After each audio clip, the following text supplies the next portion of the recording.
Well, hey, as we do with every big event at our church, men's conferences, women's conferences, or men's nights, women's nights, and now our marriage night, the goal of this is to lean into small groups. We are a church of small groups first. In fact, that's the best thing that we do at LifePoint Church. And if you're not a part of a small group, we don't want anybody to leave this event without a willingness and a commitment to joining a small group. Listen, there may be some folks around you that you've never met before, but God providentially put you around them for a reason. And maybe it's to get their phone number so that you can come to their small group. And if they look like they eat good, you should go to their group because you know the snacks are fire. You know what I'm saying? But we are not doing this just to have a date night and then you leave here without connection. We want small groups to lead the way in our church. So that is a major goal for our night, not just for content, but for transformation and relationships through small groups. Now, Stevie and I are really excited to introduce our speakers tonight. And again, technology has afforded so many changes. How many of you know the last 2 years, we don't do anything the same in church world anymore, right? And we have embraced video at our church. We have one of our services at this location. Many of our locations are on video. And tonight from Seattle, Washington, we are so honored to have our guest speakers. I feel like we're on a show, like on the news where they're like, we're coming to you live from down by the river, and we've got some correspondent. Well, they're coming live from Seattle, Washington. They are far and away some of the most well-known and world-renowned experts in the area of marriage. In fact, they wrote the Sympathy material, they wrote the Better Together material, and they have additional materials that you guys will have access to tonight. But we want everybody to do a big favor and give a huge welcome to our guests, doctors, both of them, doctors, Les and Leslie Parrott. Come on, everybody, give it up for our guests tonight. Hey, everybody. Oh, this is so amazing, so cool. How are you guys doing? Welcome to Tennessee, the best state in these United States. We're so glad you're here. Hey, well, I have Tennessee roots, so That's my family is from there, so I feel it. And hey, can we just give it up for the two guys? I don't know who they are, if they attend your church, if they're professional, but the music, come on, that was incredible. Pastor Elmer, Yeah, that's two of our pastors, our worship pastor and our student ministry pastor, both great musicians. I'd come to church there just to hear them sing. That's why a lot of people do come, and so that's all right. And of course, your addition as well. We like that. Well, thank you. Hey, so tell us about you guys. We're going to hear from you in a moment, but we just want to get to know you. This is a church that, man, it's a growing church. It's a young church, vibrant church. We've got folks from all kind of backgrounds and demographics, but we don't know you, so you're the guest in the house. Tell us where you're from, how'd you get into this, how long you've been together. Tell us what we need to know about you. Yeah, sure. Well, I'm a psychologist. I'm a marriage and family therapist. And we've been married for 37 years. And we have two boys. Yep. And one of them is in college in Michigan. And the other is, in fact, I'll tell you this interesting story. I'm doing all the talking here, but we have the same name. Yep. I'm Leslie and she's Leslie. It's even more confusing because I'm the third. My dad's name is Leslie and my grandfather's name is Leslie. And then I married a Leslie. And so when we had our first son, we did not name him Leslie. We have a modicum of sanity. Yeah. we named him John. Yeah. So, John Leslie. And anyway, that little boy was born he's part of our story, actually, because we didn't discover we were expecting him until 14 years into our marriage. So that was obviously a big celebration point. Then he surprised us by coming 3 months early, and this little micro preemie became our story. Yeah, and I don't know how many people have seen a baby that weighs a pound. When I tell my college students at the university where we teach that we had a baby that weighed a pound, the guys look at each other and go, is that good? I don't know, a pound, way to go. But if you don't know that small, in fact, at the suggestion of a neonatal nurse, I took off my wedding band and slipped that little band over his entire hand when he was a month old, clear up to his shoulder. And they said, if he survives, you're gonna want some mile marker on that. And not only did he survive, but he proved a lot of doctors wrong, and he's thriving, and he's actually a graduate student studying theology at Oxford University today. So that's awesome. Praise the Lord. Wow. Yeah.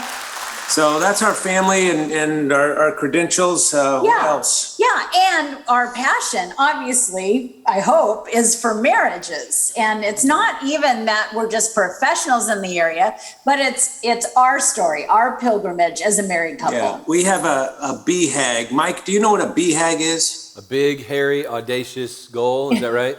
That's it. Yeah, and We just say big goals. Yeah. Well, our big goal is to see the divorce rate reduced by 1/3 in local churches in our lifetime. Fantastic. And so that's what we're passionate about. That's what we wake up thinking about. How do we make that happen? And so years ago, we were at dinner with some friends, Neil and Marilyn Warren, in Los Angeles. We'd just been at a speaking engagement, and he said, "Hey, you know that BHAG you are always talking about?" This was 22 years ago. And I said, "Yeah." And he said, "I wonder if this new thing called the internet could help that." And we said, "Yeah, the internet, that's kind of weird, isn't it?" And he goes, I said, what do you mean? Well, that turned into a long conversation, and it turned into a company that we launched called eHarmony, which is an online matching company. And so it was in the context of that. That was all. Are you just going to slip in that you're just going to drop that nugget like we didn't pick up on the fact that you happened to create eHarmony with somebody else? Are you just going to... It's pretty subtle, but thank you. Well, it was all out of a mission. And by the way, we launched that to use in churches, like for singles groups. We couldn't get any church to pay attention to this thing because everybody was scared to death of the internet 20 years ago. And so anyway, it became something else thanks to some incredible blessings. But that's called a humble brag, if you don't know what that is. That is a humble brag. Congratulations. Hey, good job. And I'm kind of curious if I can get the camera that goes out to the audience. Are there any eHarmony couples with us tonight? Let's go. Yeah.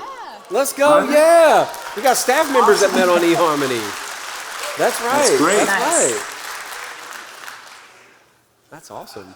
That's great. I love that. Well, anyway, out of that came something else that we're going to do later on tonight, and that's the Better Love Assessment that everybody is hopefully taken by now. If you haven't, you can do it on your phone even while we're talking. It just takes 10 minutes. By the way, which is only for couples already matched. Yes, yeah. Right. It's not for finding. It's not for finding a different match than the one that you have. So yeah, good point. Well, so. It may reveal if it's a bad match, right? If you're on like the dating. That's the dating? No, that's not. You know what? Just keep going. Yeah. I'm sorry. Hey, I think like we've had a lot of couples meet at church. We were actually thinking of branding it LifePointHarmony.gov, I think, but that's probably.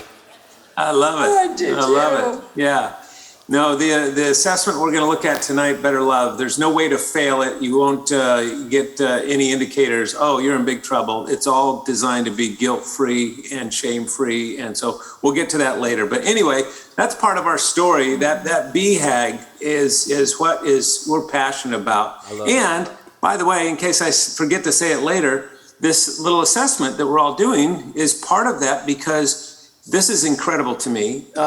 This is independent research, University of Chicago and other places has shown that just by taking this assessment, you lower your chances of divorce by 31% and you increase your level of contentment and happiness together over the next 7 days by 1/3. That's pretty cool, right? Did you say just by taking the assessment?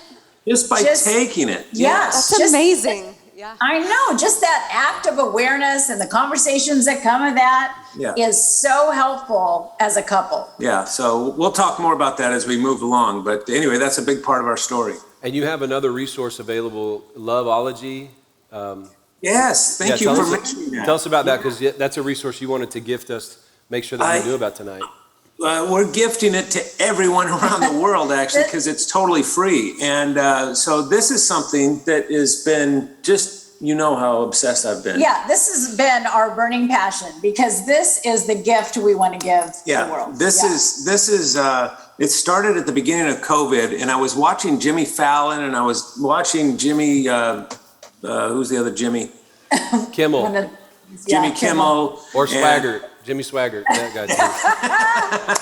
I love Jimmy Swaggart. So anyway, I was watching the late night shows and I was realizing here they have these worldwide stars that are now on Zoom, on national television. And they're poorly lit and they're not framed right. And I thought, wow, this is kind of crazy. And I thought if there was ever a time to be able to capture wisdom from experts on video around the world, it's now. And so we have done that through this thing called Loveology so that we can get people like Gary Chapman, author of 5 Love Languages, to answer your questions about, hey, I'm this love language and my spouse is this love language. What advice do you have for us? Or maybe you're having issues on setting boundaries with your in-laws over disciplining your kids or something.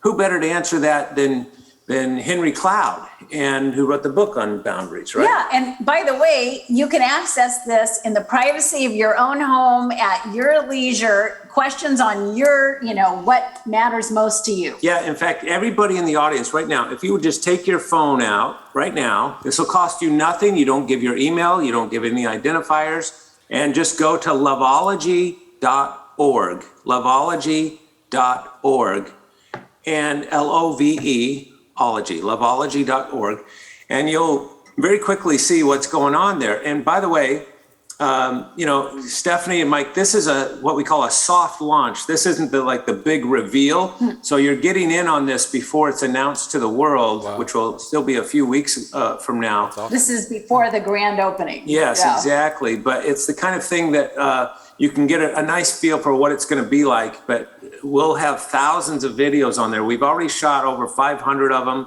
And just yesterday, I shot interviews with Henry Cloud.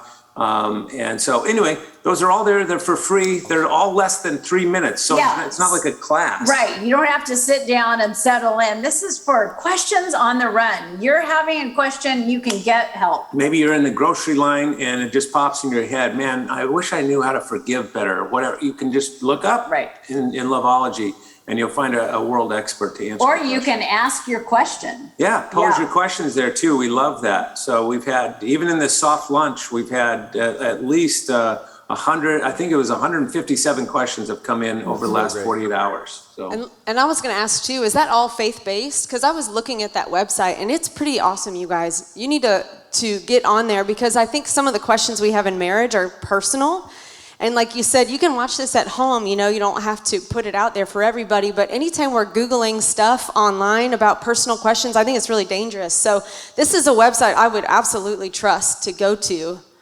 Yeah, thank you for saying that. Yeah, these are absolute professionals, and as you know, faith matters so much to us, and you can read about everybody who's answering a question. You can get their whole story and see what they're all about, so you know who you're getting advice from. And it's all free.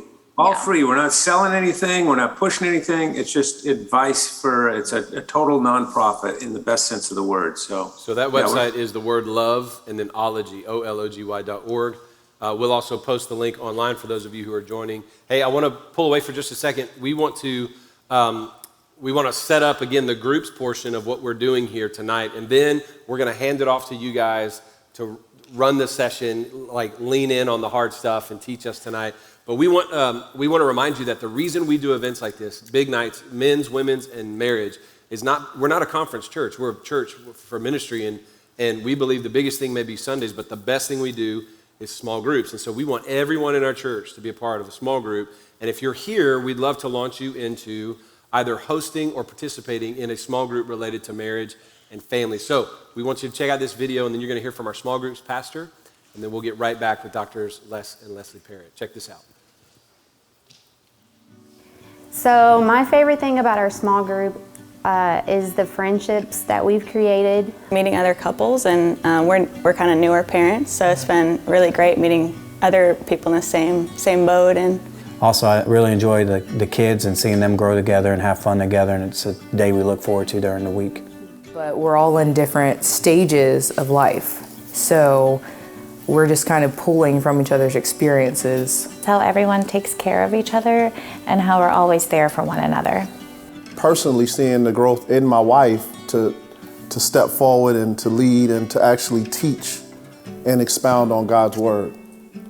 what made me look for a small group, and I had been going to LifePoint for a long time without having one, and man, every time Mike would preach about it, I would go and I'd look at the website and I'd scroll down the list, and I'd hover over one for a while, and then I'd never added it, and then kind of just reached the point where I was really got convicted by the Spirit, and Spencer Clark, who was in this small group before, met up with me again at the same time and invited me, and so I just was like, okay, easy enough, I'll go to this one. I'd say we were just really looking for other parents with kids, and the method of just kind of walking up to other parents who had kids and asking them to be your friend didn't seem as appealing to maybe just finding a group that had a bunch of already built-in parents with kids who wanted to experience it and have other friends. We wound up starting the Rooted course, and all the participants in the group decided to start a small group afterwards. Victoria likes to put it where it's something that we didn't know that we needed, but we needed it and have stayed with it. We've been in our small group about half a year now. Yeah, going on just over 6 months. Pretty much exactly 2 years. About a year and a half. Almost 2 years now. Right at 2 years now. Just about 2 years. About 6 months. How has our small group influenced our relationship? We're a team, we're not just husband and wife just doing life together. We've been a team. Yeah, and it's really easy, I'd say, in a marriage to just get kind of overwhelmed with all the busyness of it, and then your faith kind of becomes like, you have your faith and then I have my faith, and we talk about it every now and again, but I think the small group is a really great way to kind of reinforce your faith as a couple. That new church, LifePoint, is changing you. You even pray different. So he felt the prayer, so hallelujah. The advice I would give for someone looking to join a small group is don't wait, do it now. We found one similarity with the many groups that we have going on here, and then we just decided to jump in. My advice to people who's thinking about joining a small group, I would say just stop thinking about it and do it. It would be the best decision you've made. It's impacted me personally, spiritually, emotionally, and impactful in a great way. Hey, look. We met in a small group.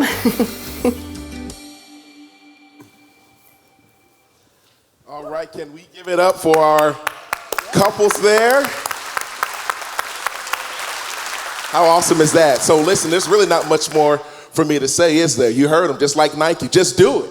That's right? If you've been on the fence, if you've been waffling, if you've been wavering, if you've been wondering, if you've been any other W-related word, hey, quit doing it. Just do it, okay? You don't have to wonder. Our team is here to partner with you and to help you on your next step. So real quick, just by a show of hands, how many couples in this room, how many folks in this room, by a show of hands, you would say that you want more information about hosting your own small group, that you've been on the fence and you want more information about hosting a group? Come on, don't be shy. Raise your hands. Come on. There you go. Come on. I see it. Pointing you out. There you go. I see that hand. Is there another? I see that hand. Is there another? Yeah, I see it. I see you. There you go. Some of y'all's waffling, but Lord touch them. So listen, at the end of the night, I want you to do me a favor. Just hang out for just 5 minutes. Everybody say 5 minutes. 5 minutes. Say, give me 5. Okay? And my team and I, what we want to do is we want to just give you your next steps to help you host your very own small group. Why? Because groups are the best thing that we do, because we believe that real freedom happens within the context of relationships. And all the current small group hosts said, Amen. Amen. God bless you all and have a great evening. Yeah, thank you, Pastor Willie. Man, I'm telling you, the small group portion of our church, absolutely the best thing we do here. I love Sundays. Obviously, we like coming in the big room, but the small room is where it's at, and that's where pastoral care, fellowship, that's where discipleship and accountability is going to happen the most successfully. I promise you, you will not regret being in a small group. I want to remind you to send in your questions. We're already seeing questions populate, and the most popular question so far is about sex. Let's go. All right, so we're going to get to that later, but I want to reintroduce our guests, Doctors Les and Leslie Parrott, and invite them back up. And let me just remind you, no matter what stage of your relationship you are in, we think it's incredibly valuable that you're here. I love seeing that there's some dating couples up in here. I love seeing some engaged folks, and I just know some of you well enough to know that this might be a last effort for you. And we're just believing God for you that this is going to be life-changing and transformational. So Doctors Parrott, how do you want us to refer to you, Doc? docs? Like Lesson John Leslie's. Leslie's the founder of eHarmony? What do you want us to say? Like, how you want us to do this? So, hey, why don't you take the lead? And Stephanie and I are going to take notes. I want to encourage everybody. I can see all of you. Get some way to take notes. I'm looking right at you, sir. Get your phone out, get your notebook. You don't come to something like this and not learn. You don't sit in the room with people like this and not take some notes. So let's go. Come on, it's your show. Let's go. Hey, let me just echo your small groups program. We love a church that emphasizes small groups. And as a psychologist, just let me tell you, and I've taught courses on small groups. I know a lot about it. And I'm telling you, just if you look at the psychology and the science of it, it is so good for people on so many fronts. Even physically, it's good for us to be in a small group. Yep. Leslie and I are each in our own individual, different small groups. Right. In fact, I have one celebrating our 20th year anniversary this coming week. So that's pretty cool, right? In fact, the name of her small group is called Friday Friends. And they meet on Tuesdays, so try to figure that out. So it's all part of the story. It is part of the story. No, but small groups are everything because we get insight as we're learning, but what applies it to our life and makes it real happens in the context of relationship. All right, so now let's talk about this is what we're going to do. We're going to get to the Better Love assessment that all of you have taken, and we're going to unpack that a little bit and answer your questions in real time. And Mike, give me a little sense. Can you kind of just be our timekeeper and say, hey, you got 10 minutes left or till we start answering questions or whatever? No problem. Because I want to jump into this content on conflict. And we're going to talk about conflict because of all the issues swirling about during COVID and this pandemic that we're all contending with.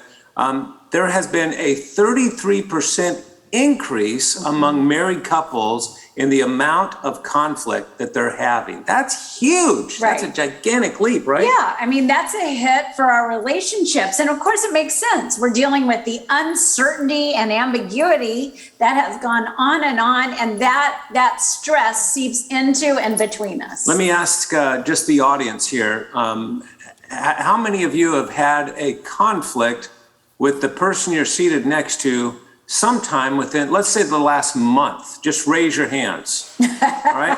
And I want you to keep your hands up, and I want you to look around the room. You see the people that don't have their hands up? They're lying. What do we call them? Yeah, that's exactly right. That's they're liars, and they're in church. So, but it's all, we all have conflict. It's inevitable. It doesn't matter how loving you are. Right? Absolutely, but not all conflict is equal, right? My favorite verse in all of Scripture on conflict, Romans 12, verse 18. And by the way, when Pastor Mike and I were meeting for the first time earlier this week, I said, hey, tell me about your church. He said, we preach the Bible and we just do what it says. Amen. I love that. But here's my favorite verse in all of Scripture on conflict. It's Romans 12, verse 18. It says, if it is possible, as far as it depends on you, try to live at peace with everyone. Yeah. Isn't that a good verse? You know why I love that verse so much? I don't know of another verse in all of Scripture that has more qualifiers in it than that single verse does, right? Even Scripture's acknowledging that we're going to have conflict. If it's possible, as far as it depends on you, try, give it a shot, do what you can, right? But you're going to have conflict. And so the question is, what do we do with this conflict that is pretty much inevitable? It's only a small sliver of couples that really don't have conflict. They have something else, and we can talk about that in a little bit. But the vast majority of us have conflict. And like you were saying, there's different kinds of conflict. Totally. Not every fight is the same, right? You know what that feels like. Like sometimes we get in one of those really bad fights. Like our heart is aching. We feel disconnected from each other. Pulls us apart. Right. That's a bad fight. Sometimes we have one of those talks that is a good fight, and man, everything starts to really hum. Like we're growing. We can feel that. There are fights that bring you closer together. Right. In fact, that's what we want to lean into tonight. And conflict, hear this, conflict is the price we pay for a deeper level of intimacy. Right. Let me say that again. Conflict. If you know how to fight a good fight, conflict is the price we pay for a deeper level of intimacy. It really can draw you closer. So there's bad fights that pull us apart. There's good fights that pull us together. That's what we want to major in. Right. But then there's also a third category, right? Yeah, and we've all been here too, the dumb fight. Like the fight that is happening and why are we even bothering? Right, and a dumb fight. We had a couple in our counseling office, this is a long time ago now, but they were fighting about whether or not their cat was fat or not, all right? And it sounds like a joke. With a counselor's help. Yeah. But they were going at it over it. That's just a dumb fight, right? Yeah. I mean, it's just crazy. I'm thinking also of the pastor. Oh, I love this. The pastor and his wife, tired, end of a long day, and they're headed to bed. Yeah, we were doing, back when we were traveling around all over the place pre-COVID, and we were doing this event we call Fight Night, and the pastor afterwards said, we had the dumbest fight. They were going to bed. You know how the person that goes to bed last, like that comes in the bedroom last in a couple, should turn the light switch off, right? That's just a given. Amen. Yeah, it's just courtesy. Yeah, right. Yeah. Stephanie gets it. Yeah. And take the dog out. Yeah. Sure, why not? Right. And anyway, without ever talking about it, this couple, they're just walking up their stairs, going upstairs to go to bed. They didn't talk about it beforehand. For whatever reason, when they got up to the landing and down the hallway to their bedroom, they both just bolted down the hallway. They just took off running and dove into the bed to be the first one in bed, so the other one would have to turn off the light switch. Yep. And so obviously they were just joking around, but it got heated and they started talking about, no, I think your feet actually left the ground last because blah, blah, blah. And so now they're starting to go into it. They literally got so embroiled in conflict that they went to bed with the lights on. Right. I kid you not. Yep. So that's a dumb fight. That is a dumb fight. Yeah. So those, we need to avoid those at all costs. Totally. Right? Yeah, because dumb fights, and they usually happen when we're not prepared for the conversation. We don't have good resources, and it's not even worth fighting over. Yeah, and right? we're tired or Doesn't even hungry matter. or what have you. So let's talk a little bit about a good fight. How do we have a good fight versus a bad fight? And it really, what we're going to do is talk about what you need to do and what you need to avoid for a good and bad fight. And have you guys ever seen one of these before? This is known as a Hoberman Sphere. And if you may have bought one for your kids at one point. It's just this little kind of toyish looking thing, but it was actually designed by a very sophisticated engineer. And he was obviously obsessed with hinges because there's hundreds of hinges throughout here. Right. And so what I want you to do is kind of think, when we get into talking about good fights and bad fights and what to do and what not to do, when you do the good things that you need to in a fight, it's like every little decision, hundreds of possibilities for decisions about conversations and so forth, it expands your love life. And when you do the things in the opposite direction and you do things you need to avoid, it contracts your love life, all right? But here's the cool thing, and here's the promise. Like I said, conflict is the price we pay for deeper intimacy. That intimacy has the opportunity to grow to a level when you're making these good decisions to the point where you just go, wow, look at us, right? Like high five, this is incredible. And your love life expands because of that, okay? So that's what we're gonna try to help you do tonight, is walk away out of here with the tools to do that better. Yeah, each thing a hinge that makes that expand for you guys, so you get the fullness that's possible between you. So let me tell you, Leslie and I, we didn't always do well at conflict. We do pretty well these days. Yeah. But we've studied it, and we were writing a book. And like most of the books that we've written, we wrote this book called The Good Fight for ourselves. We didn't write it to sell. We didn't write it for other people. Eventually we did. But we started because we need to understand this for our own relationship, right? And we were doing, go ahead. Yeah, I was just gonna say, we would have our own meltdowns, and only two psychologists married to each other would do this, but we would try to analyze, like we would stop in the middle of our fight, what is happening? Right, we called them conflict autopsies. And we would actually like try to diagnose what just happened to us. How did we do this? And that's not easy to do when you're all emotional in the fight and so forth, to back up. But we were trying to analyze it. And then we started, pulling off all of the scholarly stuff that, only marriage nerds for yeah, sure. Right, marriage nerds read like us. And just trying to figure out what are the ingredients of a good fight. Right. And right here in this room, in our study, in our home, we were kind of putting stacks of these studies together. And Leslie stood up and we had these 4 stacks. And Leslie said, well, that's it. That's the core of a good fight right there. Because there was these 4 ingredients that kept appearing across all the research lines. And it was more prophetic than I think than I either of us knew. Because what we realized is the best way to remember this is with the word core. We're going to give you the core of a good fight, C-O-R-E. So if you're taking notes, you can just write that in a column, C-O-R-E. And the C, well, that stands for? Cooperation. And cooperation, just one of the main ingredients at the core of a good fight. Because so often when we get in the middle of a conflict, it starts to feel like we're talking to our spouse now, you are my problem. You are the problem. You are our problem. So you get all caught up in this competition to win and lose. But the thing is, when you realize, no, we're on the same team, the problem is something together as a team we're trying to solve, then that changes the tone of everything going on between you. And so this idea of a cooperative spirit, let me tell you, this is really challenging, especially for about 20 to 25% of the audience that are just like me, because we're competitive fighters. In other words, when we're in conflict, we want to win. And we want to show you why you lost and why you're a loser, right? I mean, when you're a competitive fighter and you kind of have that in you, it's really difficult to have a cooperative spirit. And so we're going to show you how you can kind of do that and find just kind of that 3 seconds that you need to back up and allow the Holy Spirit to come down into your cortex and into your brain and your spirit so that you can begin to go, okay, I can cooperate here because she's not the problem. The issue is the problem. And we're on the team together, because if one of you wins and the other one loses, the marriage loses. So you have lost what you care about most. It doesn't matter. Right. All right. So that's the first ingredient that we Can I highlight something you just said there and ask about that? You said the cortex, the brain, and the spirit. Yeah. Is that how you said that?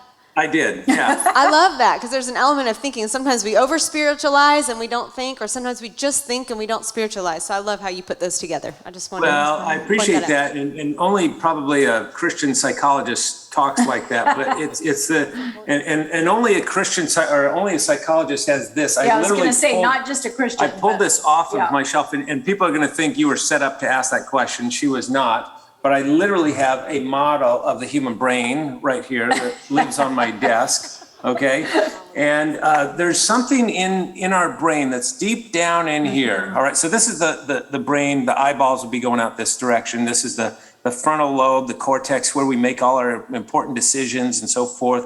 Each part of the brain has a certain, function. Our balance is achieved back here and all kinds of stuff. But anyway, deep down in the in the kind of inner workings of the brain back in here is something called the amygdala. Have you ever heard of the amygdala? The amygdala is the part of the brain that's kind of the center for our emotions. And it's really primal. And if you kind of get it kind of switched on. Something triggers it. Yeah, look out. It shuts down all of your capacity for rational thought, because its job is to be your security alarm. Like, hey, you are danger, danger, danger. So it's just going to protect you and send that emotional alarm out. Right. But what happens in a marital fight sometimes is that if that amygdala gets triggered, it's kind of like you hear or see something about road rage. That's what's happening there. That amygdala is in overdrive. I mean, gotten crazy out of control. So that's where we get into fight or flight or freeze. That's right? it. But when we go into fight, flight, or freeze with our spouse, that's a losing concoction. It is. Yeah. It's terrible. It's terrible. And we're going to talk about that too, on what to avoid. But this cooperative spirit, and I love, Stephanie, that you highlighted this, because this is where it's the Holy Spirit. I think the Holy Spirit is the best mediator for your amygdala, because the Holy Spirit can immediately go, hey, take it easy, man. Like, calm down. We're going to be okay here, right? And that kind of self-talk that comes through when you invite the Holy Spirit to do that kind of work in your life, it really can be transformative. And that's how you get to cooperate. Yeah, that self-talk and that prayer talk, right? Yeah, so, exactly. Hey, by the way, just out of curiosity, Mike and Stephanie, what's like the last fight that the two of you had? It was right before we started the service tonight. Of course it was. Well, it's usually her. She's always the one fighting with me. And I tell her, I say, your amygdala is flared up right now.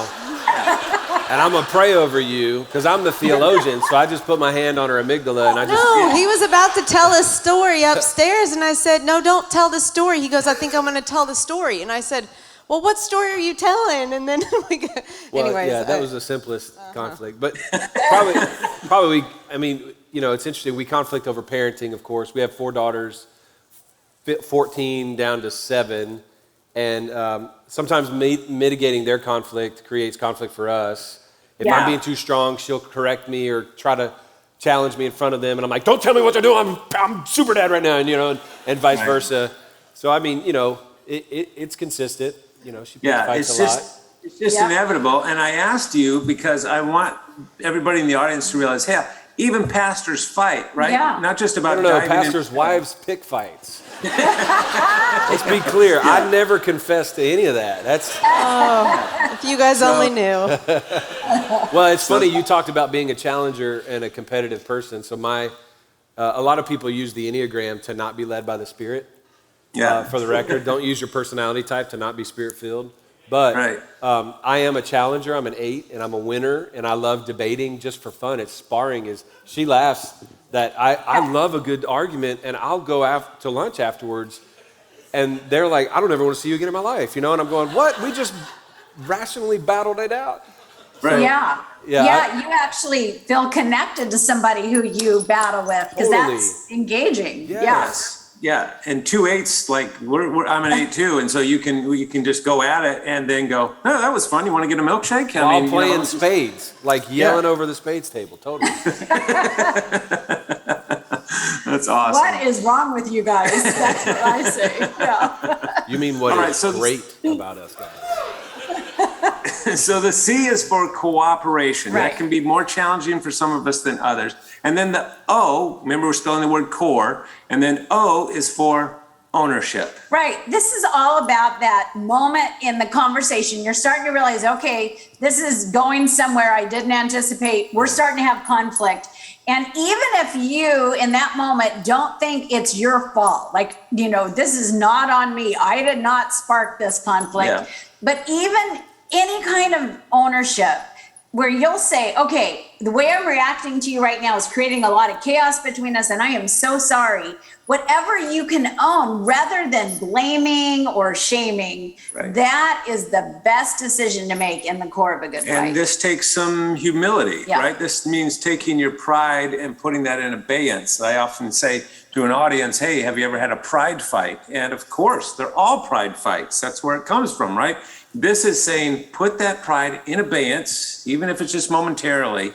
And I have a friend who has this little saying that's so silly, but it'll stick with you. Humble pie is a pastry that's never tasty.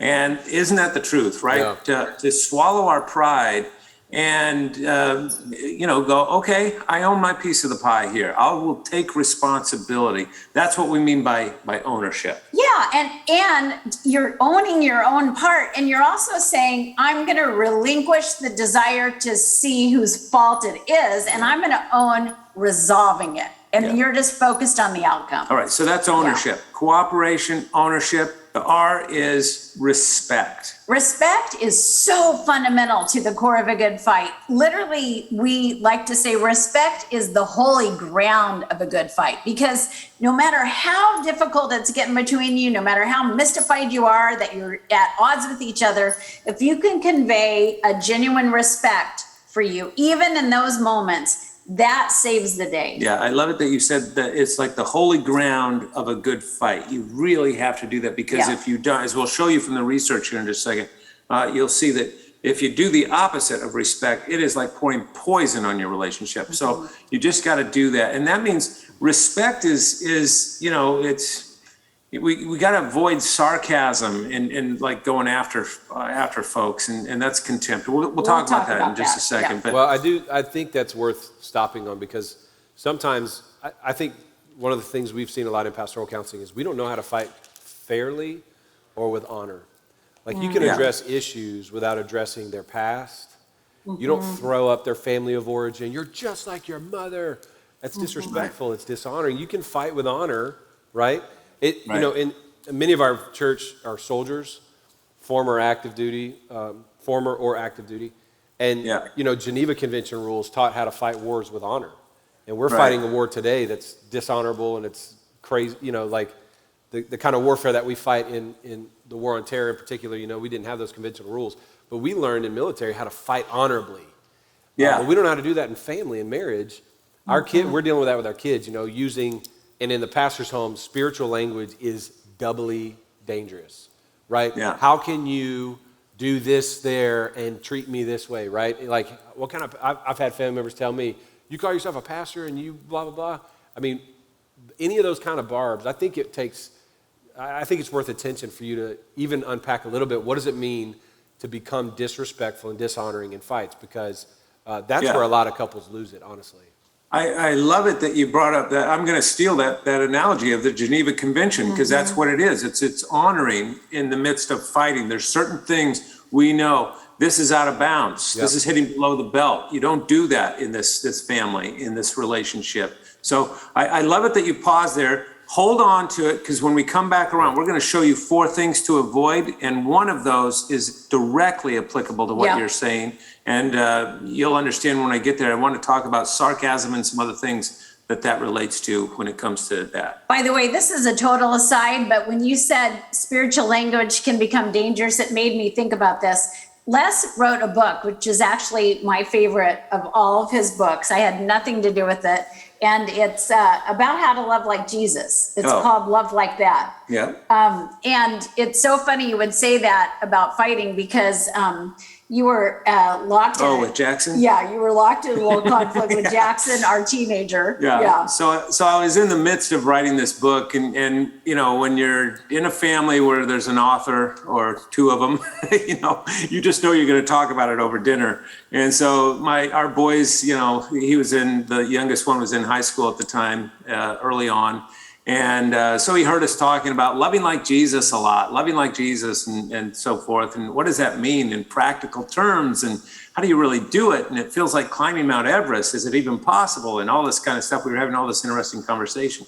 Anyway, I was doing some parental discipline kind of stuff, and it didn't come off well. It wasn't my shining moment as a dad. And it's the kind of thing I had to apologize to my son for later. But I in the midst of that, Jackson, who's this just incredibly sweet boy, walked away, but under his breath, he said, well, love like Jesus. Yeah. You know, so, so you can really, that's what you're getting at, right? That idea that. But respect is about being curious about what is happening for you and why, rather than being judging about what is happening in you right now. And we're going to talk about and that. Wielding guilt as a weapon. All right, CORE, cooperation, ownership, respect. And then the E stands for empathy. Empathy. Now, let me just tell you right off the top here, I wish we could bottle it up. I wish we had a van pulling up in Clarksville, Tennessee right now in your parking lot and dropping off cases of empathy in bottles. I wish they were spray bottles, as a matter of fact, because you could be in the middle of a conflict and just go, you need to see the world from my perspective, right? Because it changes everything. Right. I personally think that empathy is the single most important skill set that we work on as human beings. It is so challenging. I've written books about it. I've done research on it. I've talked about it crazy amounts of hours, and I still feel like a beginner. It is so difficult to do because it goes against the grain of our nature in so many ways to see the world from somebody else's perspective, right? To put ourselves in their shoes, to see the world as they see it, to look out through their eyes, to live in their skin. That's not easy. When was the last time you did that for your spouse? When was the last time your spouse did that for you? It's a rarity. And by the way, the research shows most of us think we do this pretty well. Oh, empathy, yeah, check that box. I got a lock on that one, right? But do we really? No, it is really challenging. I often tell my counseling students, huge difference between sympathy and empathy, of course. Sympathy is standing on the shore and throwing out a life ring to somebody that's struggling in the water. And everybody in this room tonight would do that because you're just decent human beings. Empathy, much more risky. That's not just throwing out a life ring to somebody in the water, it's diving into the water and risking your own well-being to bring that person back to shore. Right. And not everybody does that. In fact, that's so rare. What do we call those people? Yeah, they're heroes, right?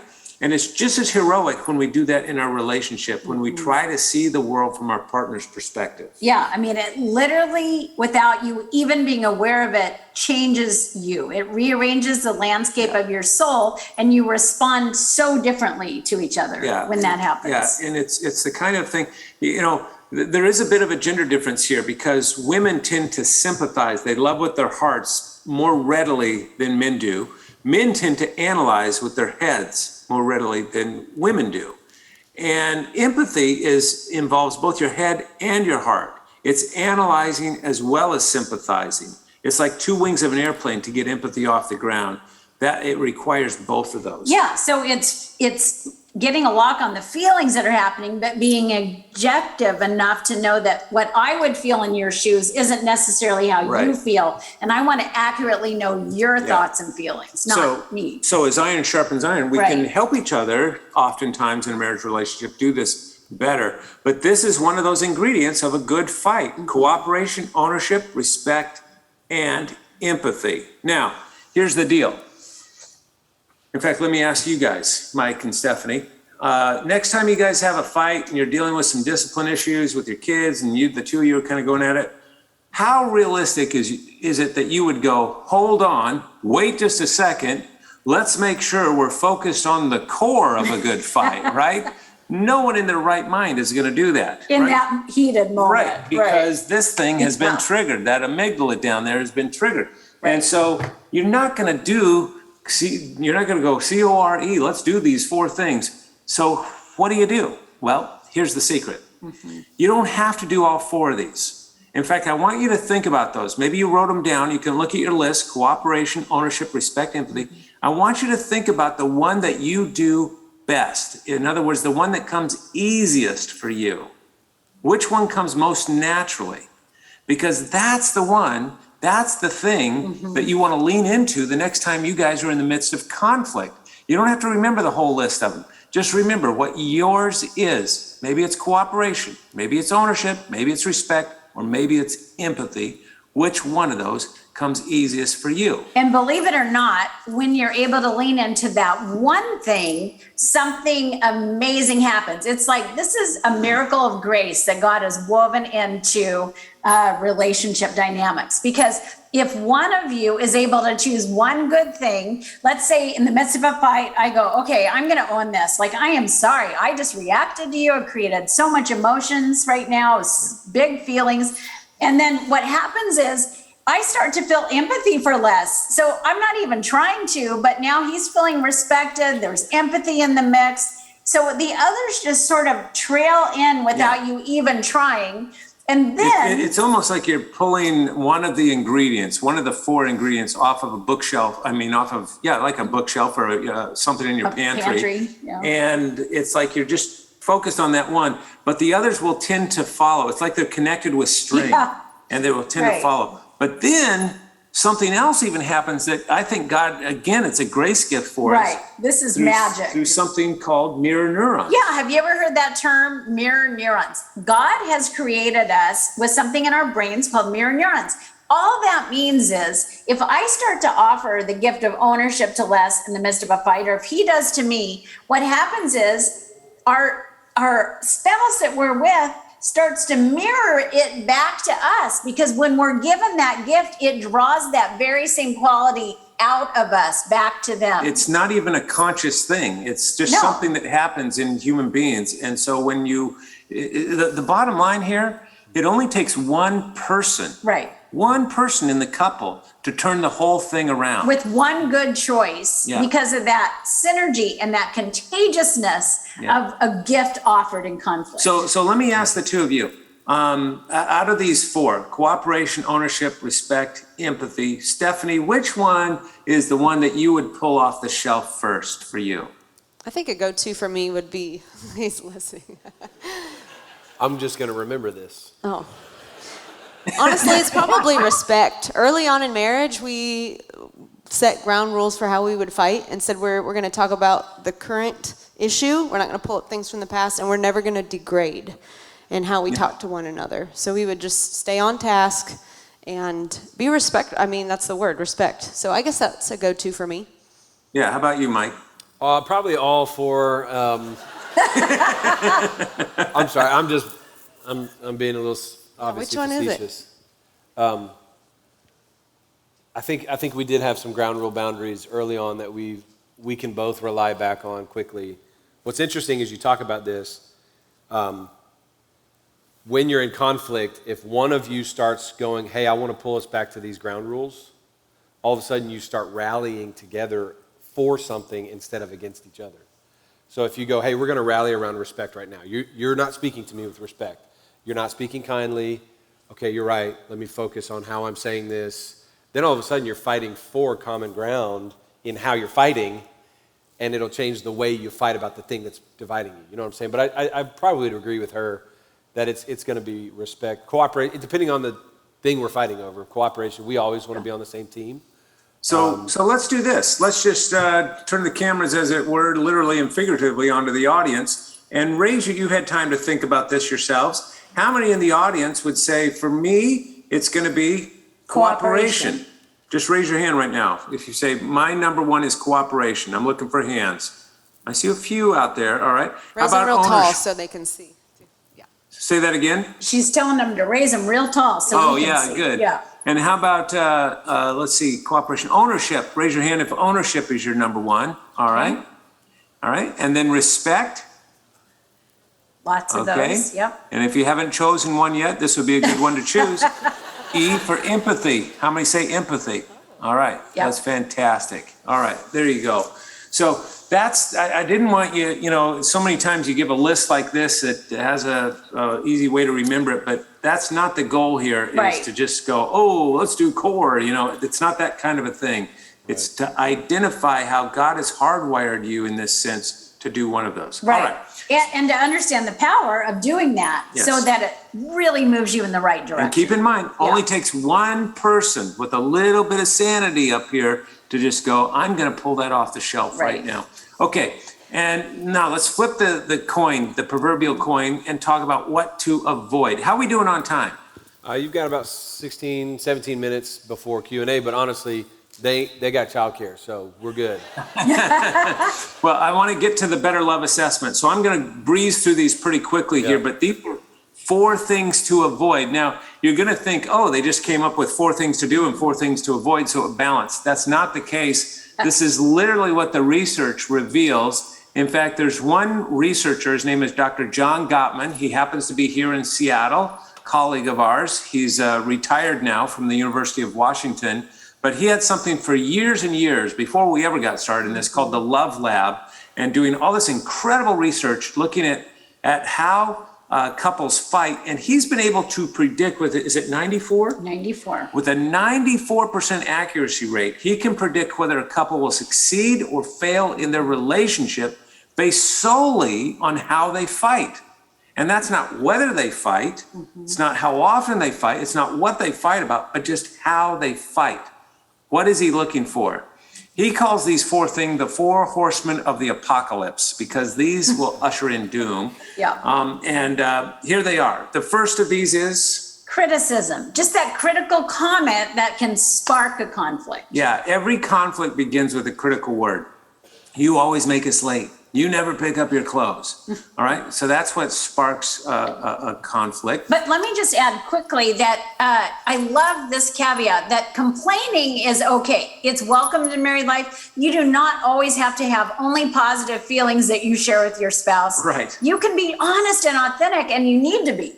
But don't turn that into a critical comment toward your spouse. Yeah, and criticism almost always begins with you. You always, you never. Whereas complaining actually begins with I. I feel so frustrated when we're late to something that really matters to me. Yeah. All right, you're still being authentic.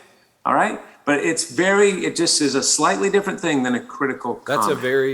That's a very specific tool that you just gave us, and I don't want to miss that. The difference in complaining and critique, and you differentiated by the language we use. So can you just say that one more time for us?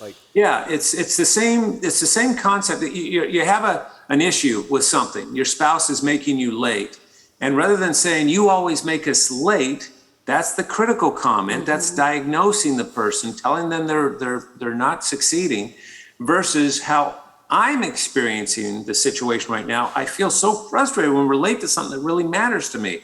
Well, the husband is still going to get the message, but he doesn't feel like a complete failure. In fact, he's going to be motivated. Oh, yeah, I don't like you feeling that way. I'm going to hustle up here. Because that's an invitation to empathy instead of leading to what would be the second of these horsemen. Yeah. Right. Yeah, and the second horseman is or caution flag here is defensiveness. Right. It's, and it's just happens so reflexively. If you feel like you've been criticized, you want to be defensive because you think I'll explain to you that I'm not the bad thing you think I am in this moment, and our conflict will be resolved. But it doesn't work that way. In fact, it escalates conflict. Yeah, defensiveness always escalates the conflict. Anybody ever had a conflict and then you defend yourself? And then your spouse goes, oh, well, I get it now. Okay, I'm good. It just doesn't work that way. It always escalates. Yep. So criticism, defensiveness, and that leads to number 3, which is contempt. Right. And by the way, let's get this clear. Contempt is the polar opposite of respect. Yeah. And that's what you were getting at. You wanted us to really major on that.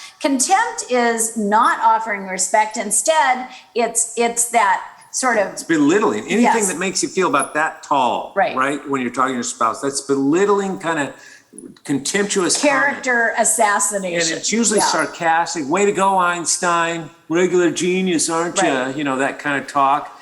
And it's it might even not come out in language, but in nonverbals. Right? Yeah, just rolling of the eyes, right? Just look at your spouse and roll your eyes at them right now. You ever seen that before? That is so toxic, right? It's so toxic to do that. In fact, we've been in the love lab with Dr. John Gottman when he has couples and they're being observed and so forth. And particularly when a woman does that to her husband, it looks like it doesn't faze him. Well, because guys are better at hiding that, right? But inside, that whole fight or flight thing is happening. His muscles are tensing up. His pupils are dilating, and it's just like but you don't notice it and that's why sometimes you see a guy just blow his top, right? Because the amygdala and just stuffing all this stuff. Yeah, because contempt conveys disrespect. And that leads finally to stonewalling. Right. So criticism, defensiveness, contempt, and then stonewalling. Stonewalling, that word creates the perfect word picture, right? It's where your heart is hard as a stone wall. You have shut down. You are no longer trying to understand or even actually to be understood. You have just gotten protective and you have shut down in that moment. And guys, you know the feeling. Guys tend to get to stonewalling quicker than women do. And guys, you know the feeling. It happens up here in your trapezius muscles, right? And then your neck kind of gets short. And you go, all right, what do you want me to say? I'll do, what do you want me to do? I'll do it, right?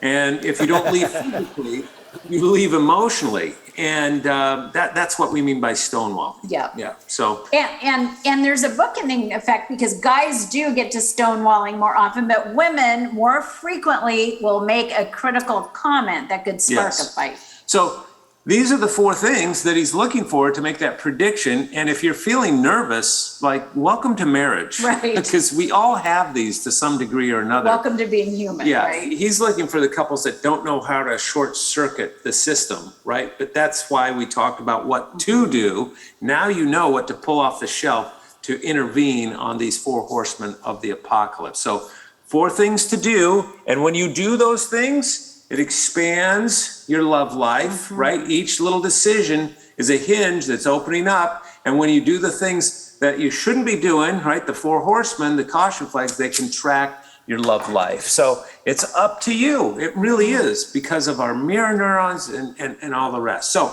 let's put a bookmark right there. We've talked a little bit about conflict, and we can circle back around to questions, but I want to make sure we get to the better love assessment. But Mike, did you want to say something? Yeah, if I can just, it's kind of like, why is ice cream easier to eat than carrots, right? Why is it that these 4 things to avoid are so much more like our knee-jerk reaction? And I love that you started with Romans 12:18. So much as it depends on you. And many times, okay, first of all, why do we talk about conflict tonight, right? Because that's what most couples deal with all the time. We don't need to tell you how to save money on your mortgage or to get better health insurance. You know what I'm saying? Like, those are marital issues too, but conflict is such a big reality, and most people just quit after so much conflict. But we're trying to teach you how to win. Realize your wife is not your enemy. The devil is your enemy. Your spouse is your partner in this thing, right? But why is it that the avoidant things are just so much tastier? Like, they're just easier to do and to react to. Is it because we're still just spiritually immature and the flesh is easier to give into than the spirit? I mean, it feels like the CORE is very spirit-led and very mature. But calling you out and name-calling you and going for your jugular, that just feels better. Yeah. Yeah. There's a catharsis involved in that. Yeah. You know, it feels better for a split second, and then it feels so much worse. Right. Kind of like the ice cream versus the carrot, let me just add. So. Yeah, it's the immediate payoff that is fast fading to the long run that is deeply rewarding. And that's where you find joy and fulfillment and contentment in your life, because you have a healthy relationship, right? You realize your relationship can only be as healthy as you are. And these things that we've been talking about, those are unhealthy ways of coping with conflict, those 4 horsemen, right? And so that's why it's easy, because it's kind of like, it's just where gravity takes us. It's just, we're going to go there because it's easy. It's our nature.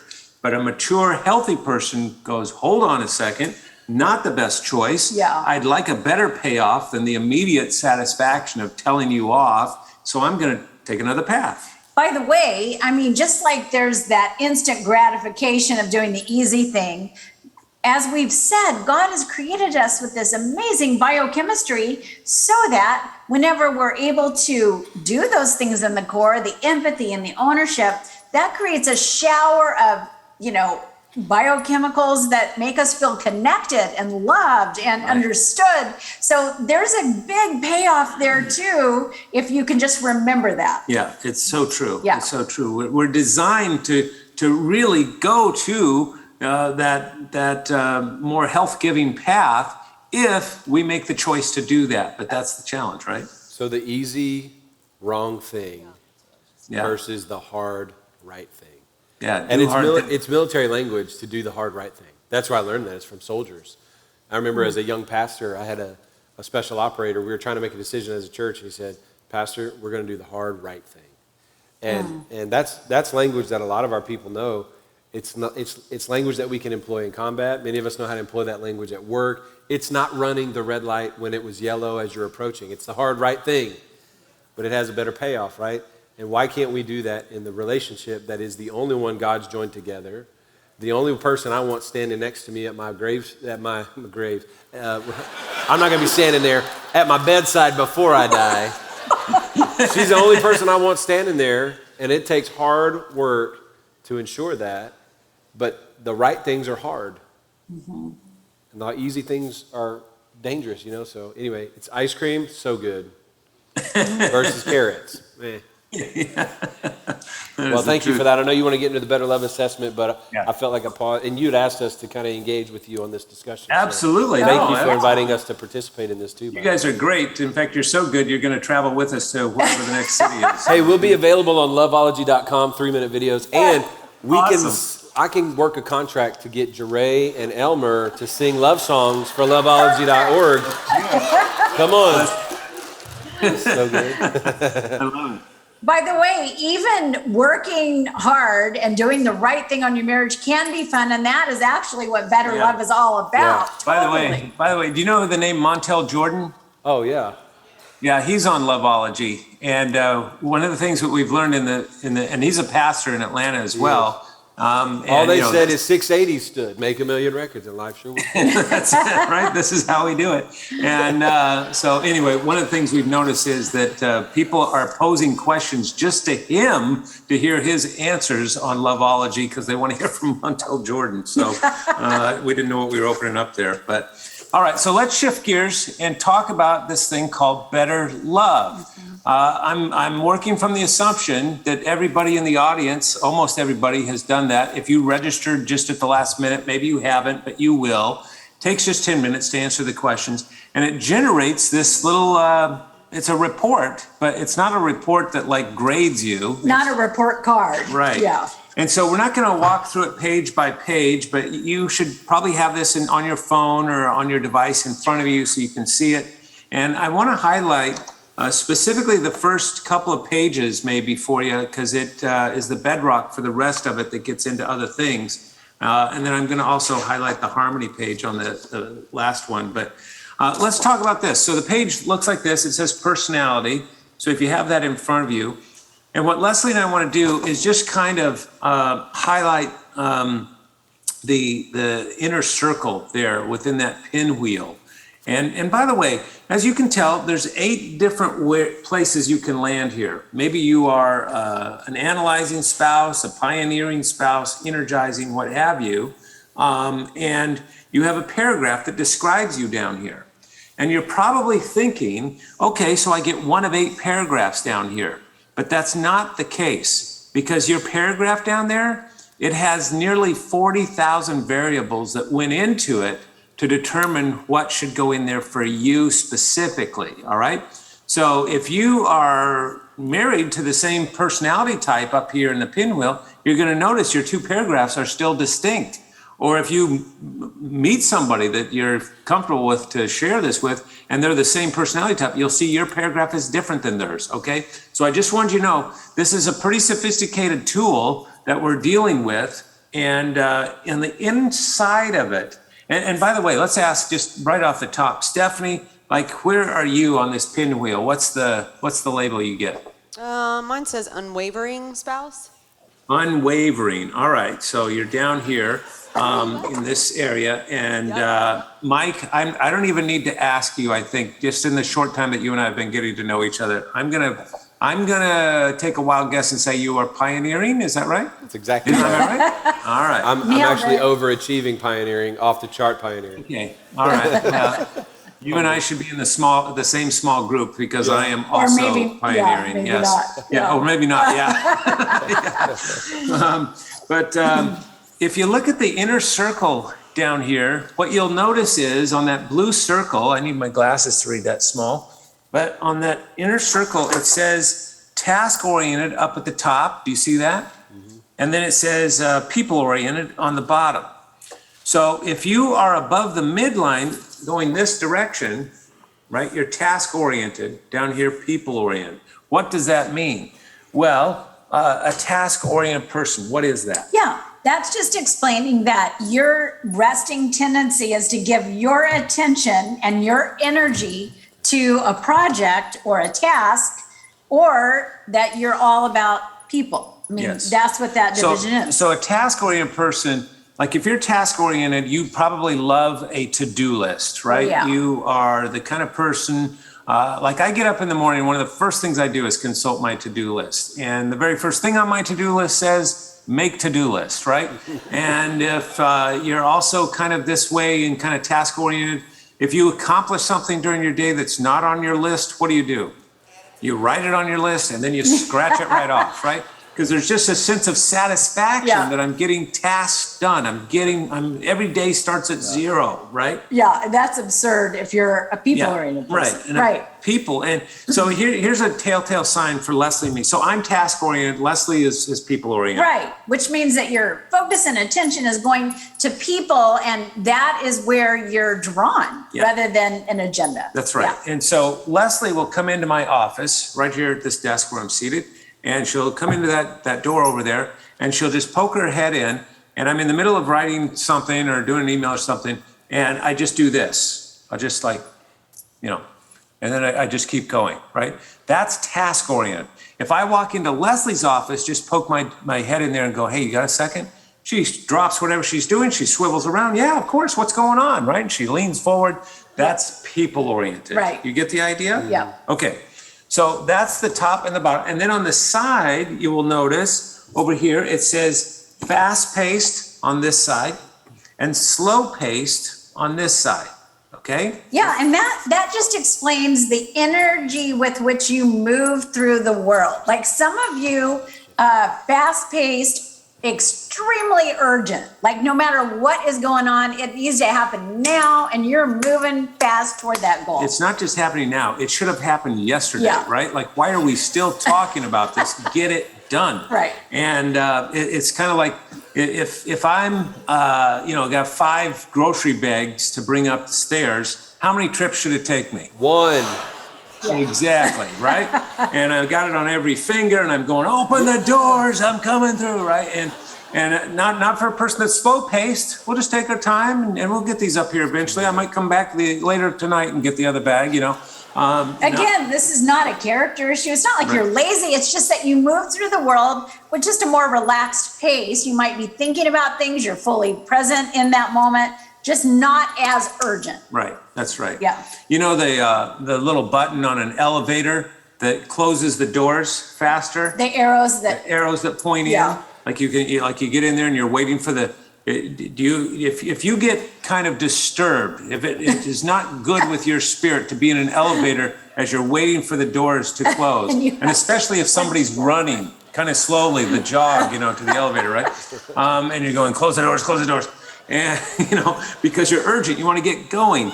I learned a few years ago, I think it was actually back in the 70s, that they disconnected that little button because people were getting injured. People were pressing it and it was closing in on people too fast. And so they disconnected it. But to this day, they still put that little arrow button on an elevator to help people like you like Mike, like you and me, to feel better when we're in an elevator, because we get in there and we just start hammering away on that thing. It makes no difference whatsoever. It's just a placebo for fast-paced people, right? Exactly. Right. Is that also the person who doesn't let the microwave ding? You know what I'm saying? Like you do 30 seconds, and at 27 seconds, you're like, it's good enough. And you just open it. That's right. And also the person that they're in the express lane at the grocery store, and they start to count how many items the person has, it's Right. that kind of. If you miss one of the wedges of a revolving door, it's like slow down your whole day. It's just you live with urgency, right? Fast paced. Okay, so I wanted you to keep that in mind as you look at this, because we're looking. The point of this is not to put anybody in a box or make a label on you. It's to give you a handle to recognize this is your DNA. This is how God made you. It's not one is not better than the other. Right. And we so often in marriage think, you're just so fast paced and so urgent. Hey, there's a gift in that. And there's a gift in being slow paced, right? And people oriented. And there's Right. These aren't about character and spiritual maturity. This is just about your inherent personality. That's right. Right. And so what we do with that information, as you will see if you haven't had the time to do it yet, on the next page, we do something that no other tool in the world does, as far as we know, and that is we look at the connective tissue, the chemistry between the two of you on your two personalities. And so we're looking at what happens when an unwavering spouse gets with a pioneering spouse, and so forth. And we look at your strengths and so forth. Oh, one thing I want to point out, back here on the first page, if you're reading through any of this and you don't agree with it, that's fine. The goal is not to get you to agree with it. You can scratch out anything you disagree with, but before you scratch it out, ask your spouse if they agree with you. Yeah, you get the idea. Can I ask you if do the 8, first of all, how many of your pinwheels, you're on opposite sections, or you're on differing sections of the wheel? Yeah, how many of you are on the same exact?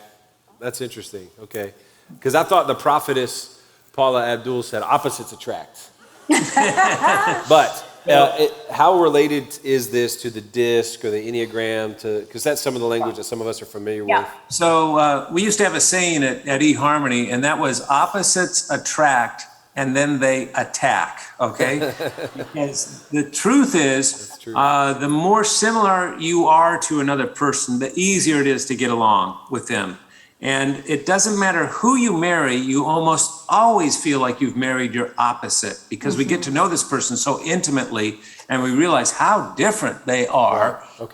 From the outside, they may not be that different to other But we're not talking about being opposite as bad in personality. We're talking about in values and other things. That's right. Not That's personality. a great point. Yes. Yeah. And so there's no best combination here. It's not like, oh, I'm here and it's so great that she's there and vice versa or whatever. No, and the goal is not to be the same. The goal is awareness. Let me give you something that kind of sounds like psychobabble, but it's so true. We psychologists love to say it, and that is awareness is curative. Let me say it again. Awareness is curative. Just that little 3-word sentence is so true, because once you become aware of something, now you can do something about it. In other words, awareness in this situation leads to deeper empathy, because now I go, oh, okay. They're not trying to get at me. That's just how God designed them. I can understand that. Makes it easier for me to put myself in their shoes and see the world from their perspective. Yeah, if you're married to someone who's at a fast pace and they seem really impatient with you right now, it's not because they're trying to be mean. They're just feeling their pace. Right. Like they're just moving at the speed of life for them. That's right. Yeah. That's right. That's why when we're driving down the freeway, I'm driving faster than That's you way want. too much application because I can't go there. Yeah. Do you guys get to talk about this? Probably do. We're glad to listen. I have this new thing with Leslie. She thinks I drive too fast, and so I think. Yeah, you think. I know. Well, okay. But anyway, when I drive too fast, and she's like, "Do you see the car in ahead?" You know, whatever. And I just put my hand out to shake, like, "Hey, it's good driving, right? Like, congratulate me." And she never will shake my hand on that. We don't shake on driving. No, we don't shake on driving. You can't say, now listen, Mrs. Parrott, you can't say you're driving fast. You say, I feel like I'm going too fast. There you go. Just a reminder. Yeah. I love it. That's true. Couples to do. Yeah, Let's right. do that right now. Let me highlight one other quick thing, and then we'll open this up for questions. But down at the bottom here, this is my favorite section of the entire 10-page report. Okay. It's called Your Styles, and it looks at 4 different things that where your personalities really come into play. And the first is problem solving. Do you know that 25% of your conversations in marriage are devoted to solving a problem? So think about this. Now you have some insight into how each of you is hardwired for problem solving. Again, how God made you. And by the way, if I haven't said this before, I don't think I have, let me say it now. There's never been a marriage like yours before, and there never will be again. You're 2 unique individuals. You've created a chemistry that has never been in existence before. It's like a fingerprint. And so this will help you kind of unpack that a little bit more. And by the way, that's why certain marriage techniques work for you and don't work for your friends, and vice versa. We all have universal biblical principles that work for all of us, but then we have the down into the weeds where we need specific help just for us. So problem solving, how you influence each other with facts versus feelings. And by the way, for example, I'm very influenced by Leslie's feelings. Even yesterday, we were talking about an important decision that we had to make. And I said, I put so much weight in just your intuition and your feelings on that. I'm a social scientist. I do research and stuff, but it doesn't mean that has to be how I make all my decisions. I still value the feelings. And so you'll see on my report, you'd see a line that goes way out there on feelings. And most people wouldn't think that's the case, which makes it all the more, it's an on-ramp to empathy. Okay, reacting to change and then making decisions. How you make decisions. Are you a spontaneous decision maker or a cautious decision maker? So those 2 pages set the stage for the rest of your report, and it'll get into, communication and intimacy and conflict. It gets into finances, and Mike, our mutual friend Dave Ramsey, literally flew out to Seattle in this room that we're sitting in right now and went through this page with us. His fingerprints are all over this, and it's simplicity on the other side of complexity there for sure. And then let me just highlight the very last page. It's called Harmony. And on this particular page, what we're doing, everybody gets a customized list of things that they're doing well at the top where they're most harmonious. High five, celebrate that. That's awesome. And then you're wondering, where do we need to kind of put our energies to move the needle? Well, it's down here at the bottom of the list, right? These are the things that need, and you see more gray space between you, all right? So I just wanted to highlight those things, and we can open it up for questions and see what's come in. But and by the way, they get a roadmap that will really help you. That is based on all your unique information that will help you guys cultivate those together. yeah, so what Leslie's referring to is the action plan, and it's over 20 pages, I think, and it's free. It comes with your assessment, so don't neglect to download that, because it has 4 date nights that the 4 of you can have. That doesn't mean you have to go out and spend money to do it. You can just do it at home if you want to, but 4 little sessions to help you unpack it. And it's all fun. It's uplifting. There's no shame, blame, no guilt. And so it's really a fun thing to do. Yeah, I just want to add to that. Did you guys hear what he said about the action plan? It should have come in your email in addition to your assessment results. Take that. That's a tool, one of the things that you can go from this night. And I know we're excited. This night is not designed to fix your marriage in a night. It's full of tools and information and resource as you go from here to continue to invest in your marriage. And that's one of them, the action plan. And there's 4 dates that you can create out of that.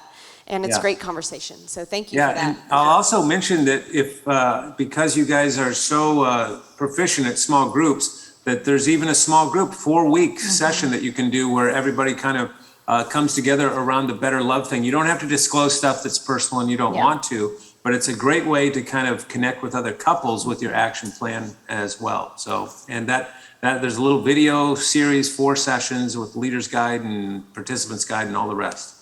Is that on Right Now Media? It is. Yep. So great segue. We give Right Now Media to everybody in our church. Now, if you don't have Right Now Media, that's your bad. And if you didn't know about Right Now Media, that's our bad. So I'm telling you right now, whether you're joining online or you're in the room, we have a subscription for everyone in our church to have for free. So I want you to imagine Netflix became a repository of small group curriculum and Christian literature and amazing content.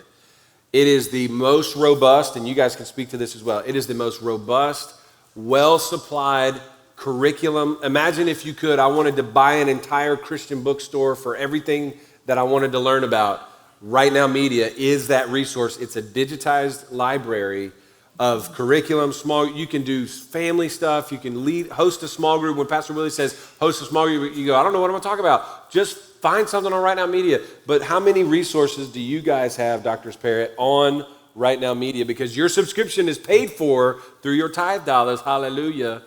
And so how many resources have you guys put onto that site for us? Oh, at least well over a dozen for sure. Wow. And we have, by the way, for singles, this same kind of thing that we just talked about with Better Love. It's called YADA, Y-A-D-A, which is a Hebrew word that means to know, yada, yada, yada.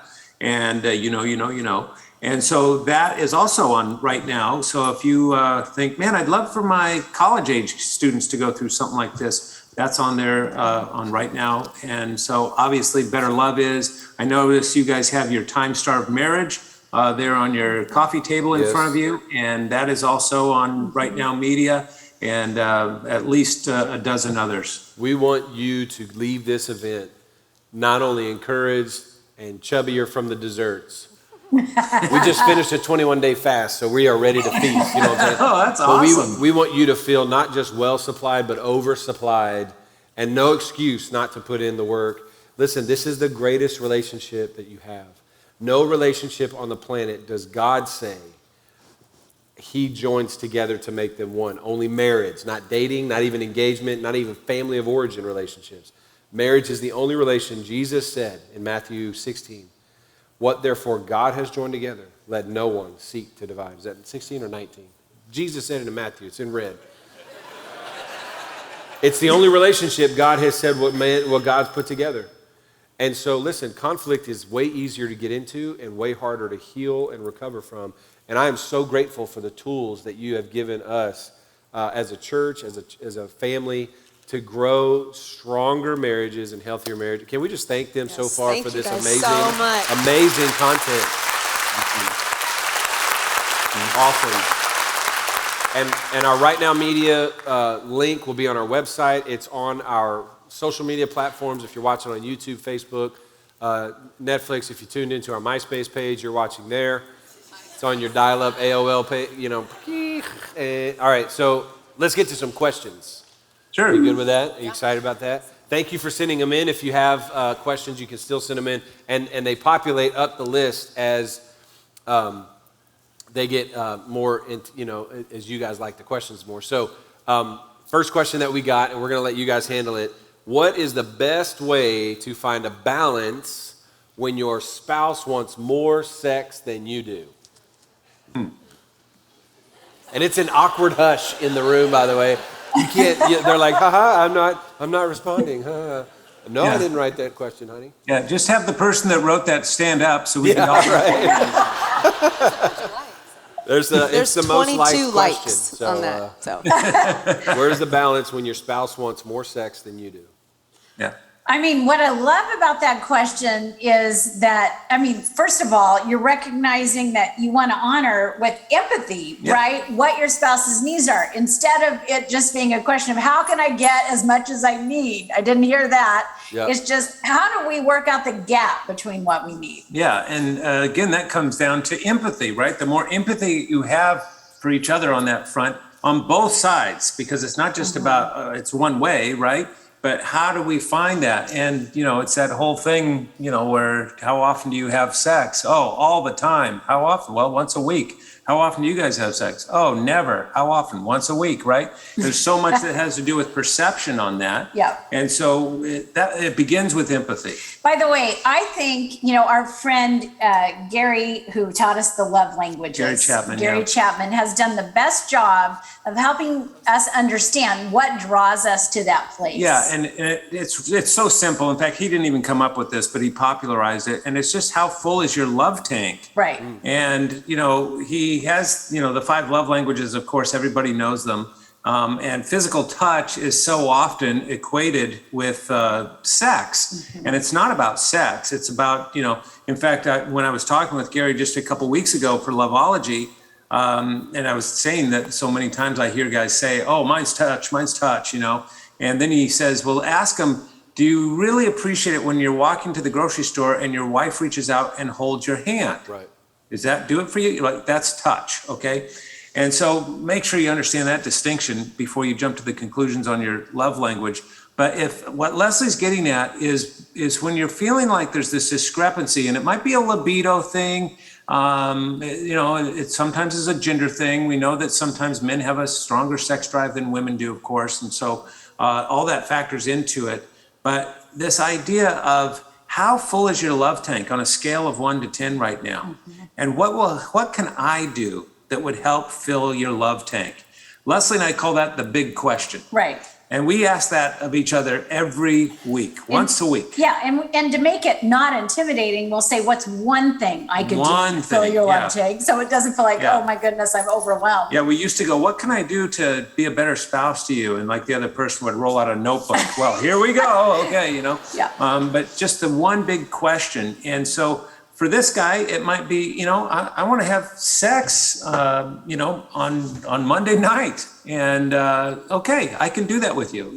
It's that kind of thing that sometimes can help. It's not a huge change, but it can go a long way in helping that person feel understood and loved. Right. And of course, feeling understood and loved becomes an invitation for the very thing that you're longing for. Right. And so it leads you in the right direction rather than in making someone feel like, oh, I'm failing. And so that shuts me down and I have an even lower love tank now. So I don't have much to offer. Yeah. Right. And the beauty of this little exercise is it goes both ways too, because for you, the other person that's posing this question, of course, they're not going to say, well, I'd like more sex, right? Because that's like like, check that box, that's happening. And then you get your opportunity to talk about. I'd like you to just sit with me at Starbucks and let's just talk about our kids or whatever, you know. So anyway, there you go. That's great. I think we've been trained for sex by media, you know, growing up in the world we're in now. And we think sex is equal to intimacy and sex is some like goal. Sex is a gift, a fulfillment to other types of intimacy that are seen through what Chapman talks about. And, you know, we will have been married 20 years this summer, and I still haven't figured out all the time. It depends on, well, I should shut up. But I have to learn that sex is not, especially for Stephanie, sex is like, it's the relaxed state of what intimacy that I've built into her through quality time and serving, and it is not the beginning of quality time. So I appreciate, if you want to have more sex with your spouse, serve them. Serve them with what they love and what fills their tank, like he said, and you will get more of it.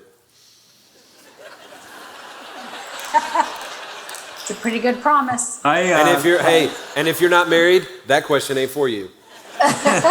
You stop at holding hands. By the way, you heard me. I'm avoiding this young dating couple in the front row. I'm looking at. This ain't for you. This ain't for you. You heard me kind of qualify that idea that typically the man wants more sex than the woman, and that's a bit of a misnomer. And so, just so that people are aware of that, and I think it is because the media portrays it that way. And we cannot let the culture train us on sex and intimacy and relationships. Some years ago, I wrote this book. It's called Crazy Good Sex.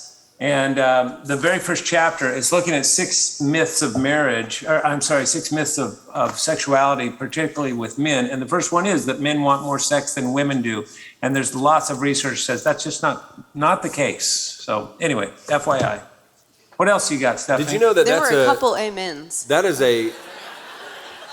I'm just saying. I just want to point out, that is not a book title you just want to hear and go Google. You know what I'm saying? Like, don't Google Crazy Good Sex. Enter. You know what I'm saying? Like, you got to really put, like, don't Google that title without his name and put book, Christian author, the guy who started eharmony.com wrote this book, then hit enter. But if you just Google that book title, you're going to get kicked off our church internet for sure. And you're going to have problems. I told Leslie when I was writing that book that after I wrote this book, I was going to have to burn my laptop because it was crazy. Yeah. I'm having so much fun right now, you know. I just want you to know that. Go ahead. Okay, the next question says, what are some things that can be done when you and your spouse are both saved, but on 2 different levels spiritually? Oh, that's great. That's a great question. Great question. I love that because even though we share the deep, values of our faith, we can have very different ways of growing spiritually and very different ways of expressing that. And it often comes down to our, our personalities and how we feel closest to God. Right. When Leslie and I first got married, she's very contemplative. And so for Leslie, like all she needs is, her journal and her Bible, and she can just be content for hours doing that.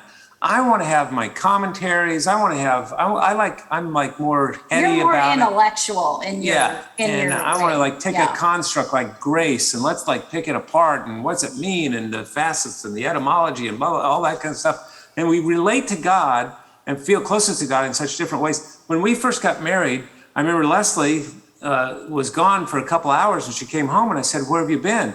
And she said, "Oh, I've just been with God." And I said, for 2 hours, what'd you guys do? It just doesn't make sense to me because I'm not contemplative, right? And so you have to, first of all, appreciate that what our friend Gary Thomas calls it, your sacred pathway may be different than your spouse's sacred pathway. Right. And it's not your goal to convert them to your pathway. Right. or to only initiate spiritual things that fit your sweet pathway, That's right? exactly right. Just to understand and honor how you grow. And by the way, just contemplative and intellectual aren't the only styles. Right. Some people feel like their whole spirit is opening up toward God in a small group. That's why I love you have small groups, because they're very relational. Social. Right. It's a relational pathway. Some people feel it when they're worshiping with song, and I can tell your church does that well because you had a lock on that tonight.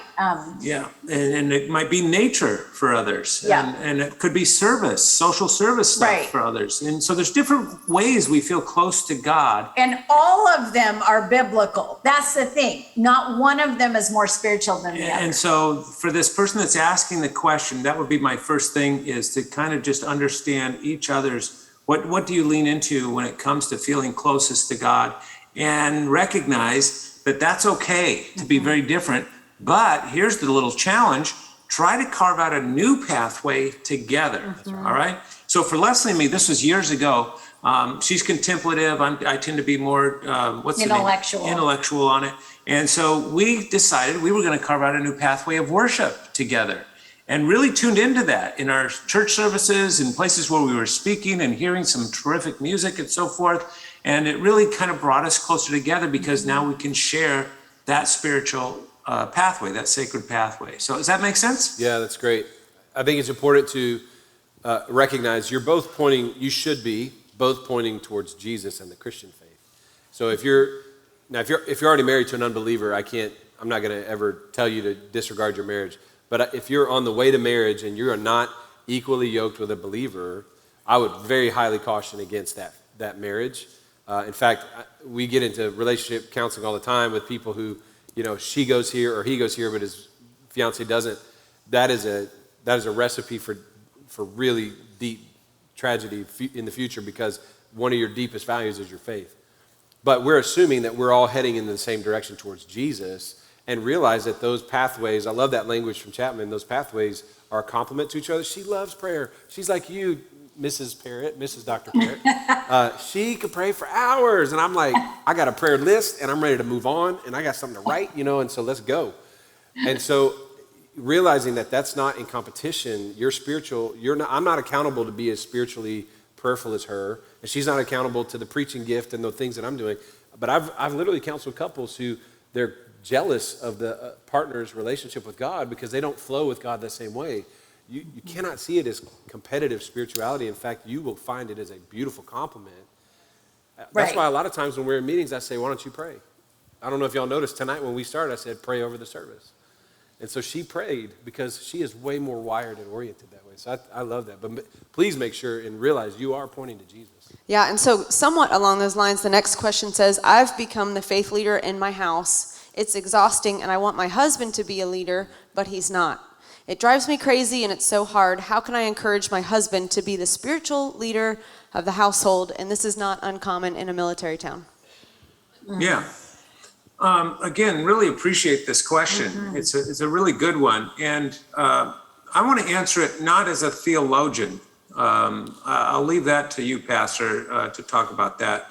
I want to answer that first, and obviously you can answer too, but just as a psychologist, and it has everything to do with what we've just been talking about when it comes to personality.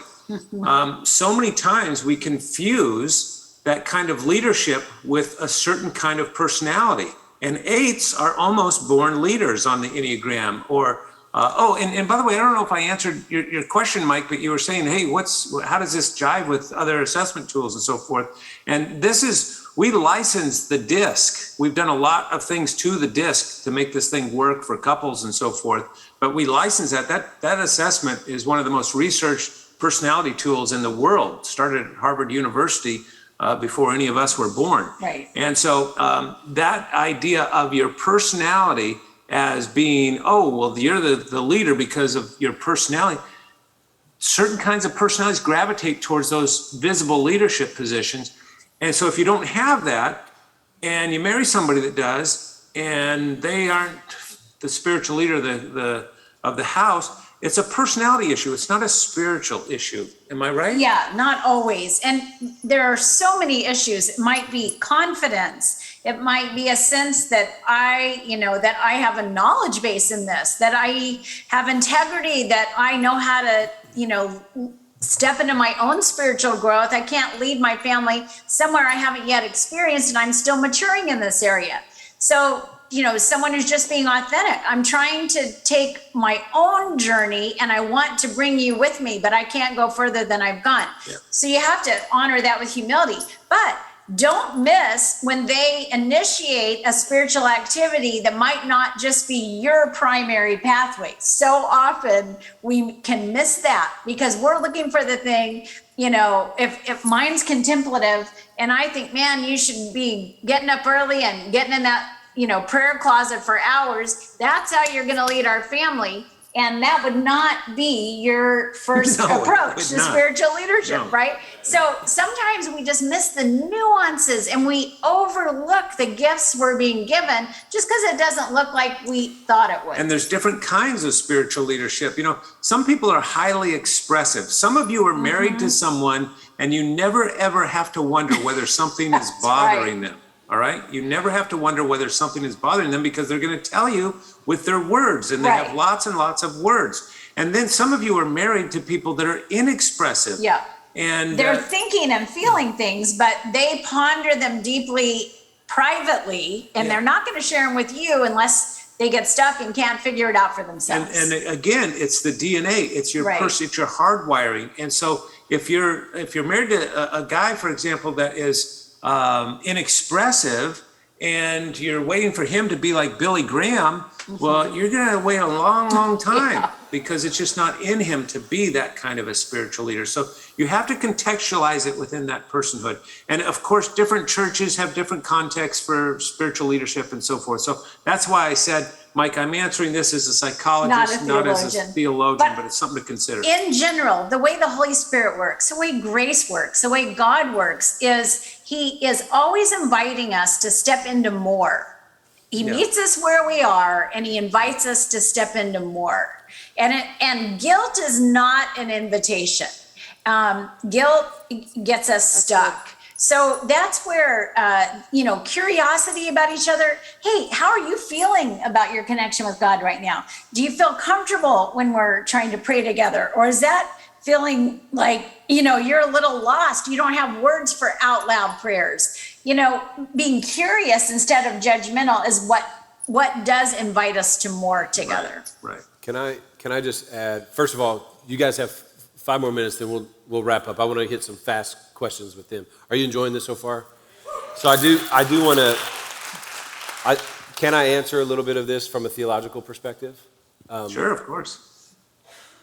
In the book of Ephesians, husbands are called to be the head of their home. And that's different language than the leader of their home. Jesus is the leader of your family.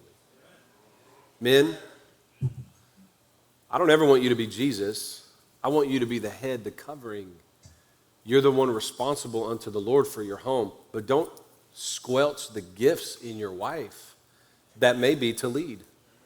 Your wife has gifts of communicating and leading in devotions and prayer. That's not because you're a weak leader. You cover that and you let that flourish because you're the head of your home. And I think there is a difference because we've attributed headship to this demonstrative leadership personality. And this is the 8 in the relationship talking here. I am very much an aggressive leader personality, but I understand my wife's incredible gifts to lead our daughters and to lead in our home. And if she breaks out the devotional book at dinner, I don't go, no, give that here, woman. Let me have that. Because she is equally as saved and gifted by God. And if she's leading devotions in our home and prayer in our home, I affirm that and let that flourish. But I don't cower back and go, well, since you're doing it, I'm just going to go play Xbox for 7 hours. Which, by the way, men, I don't own a video game. That's right. You need to be around your kids. You need to be around your wife. If you want more booty, get rid of your PS5. I don't own a video game. I've never owned a video game system in our marriage because that is a massive distraction from Please sex. Don't tweet that. Don't tweet that. Whoever said You that. want more booty? Get rid of your PS5.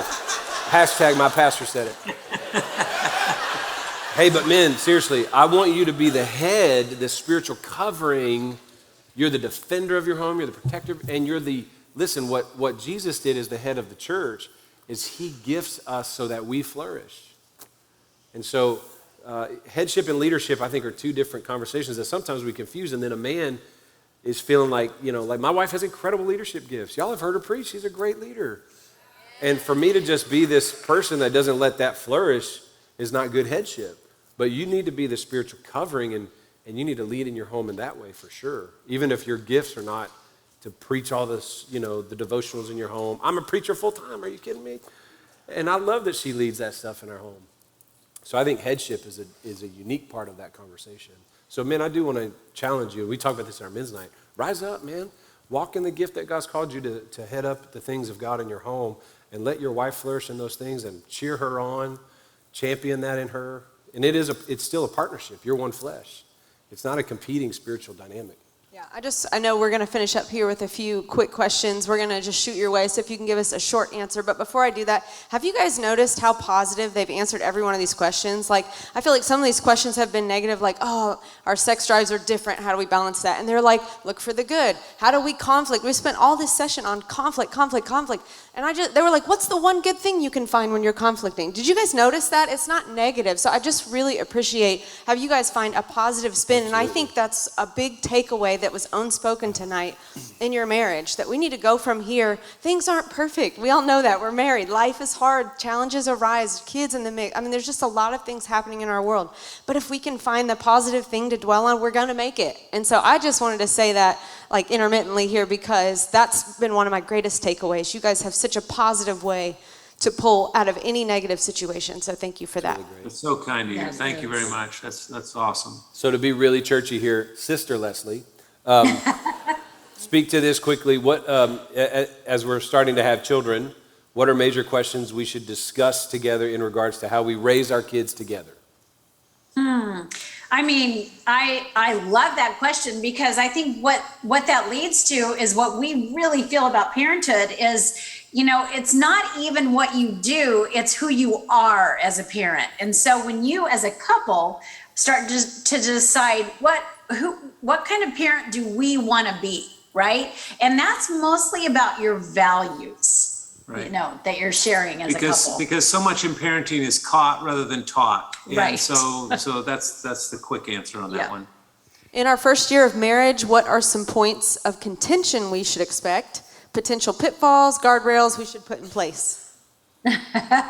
Well, the very first sentence of our book, Saving Your Marriage Before It Starts, says we never had pre-marriage counseling, but we spent the first year of our marriage in therapy. And that is the truth. Very true. We had a rough go of it our first year. So from our perspective, what you can expect, it's different for every couple, of course, but you can just expect a lot of kind of mythology to be present. You came in with certain beliefs. This person is going to be this way. Right. And turns out they're not. Just without knowing it. Unconscious expectations. You didn't know that you thought just because you married someone who was going to be your husband, he would love you a certain way by doing X, Y, and Z. Right. Yeah. What happens in marriage, this is super fast. We idealize the person as we're getting married, and then the goal is to realize the person. The real person. Yeah. Idealize to realize. But what happens in between so often is we monstrosize the person, okay? Yeah. And we make them, wow, if you're that way here, what else are you, what else have you been hiding from me? So we go from being blind to their flaws to being blind to their gifts when we start to see their flaws, to realizing they're both and. They're this amazing person and they're human. I'll also suggest as newlyweds just starting off, choose your ruts carefully, because you're going to be in them for a long time, right? So make sure you're cultivating the habits that are positive. And healthy boundaries with in-laws. All right, let's move on. Okay, what should you do when you feel that all trust is gone? And has been broken. I mean, betrayal is a serious thing. Trust is really the core of love. So that's a place to really seek outside help to help you restore. Yeah, if you feel like the trust has been broken, that's something that's not just gonna, it's not like you got hurt your elbow playing basketball, it'll probably just get better on its own.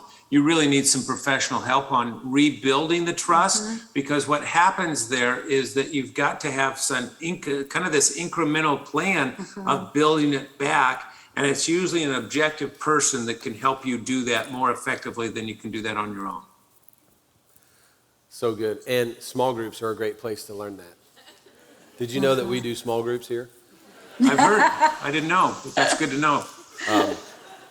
Hey, can we thank again Doctors Les and Leslie Parrott? Come on now. Thank you guys so much.